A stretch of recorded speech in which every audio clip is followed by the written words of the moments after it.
Hola, this is Vince Bonifacio and I am your future pharmacist. For today's video, I am going to show to you how to make an oral rehydration salt solution with the ingredients that we can easily find within our home.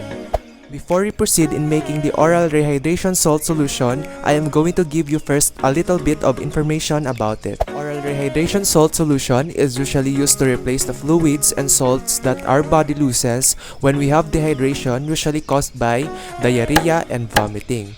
Here are the things that you will need in order to make this oral rehydration salt solution. First, you will need a 1 liter of water. Second, you will need a casserole pot. Third, you will need a stove. Fourth, you will need a 6 teaspoons of sugar. Fifth, you will need half teaspoon of salt. Sixth, you will need a spoon. And lastly, you will need a container where you can put your solution.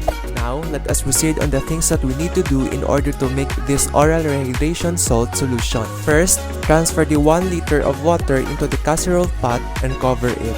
Next, put the casserole pot into the stove, turn it on, and wait for the water to boil. After the water had boiled, turn off the stove and let the water cool down first. If the water is already cooled down, transfer it to your container.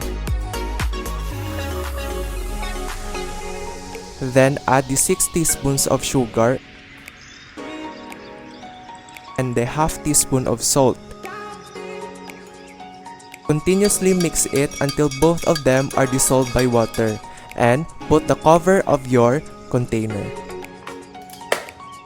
Finally, we are done in making the oral rehydration salt solution, and this solution should be consumed within 12 hours if not refrigerated and 24 hours if refrigerated to avoid the bacteriological contamination. That's all for this video. I hope you have learned something. Adios!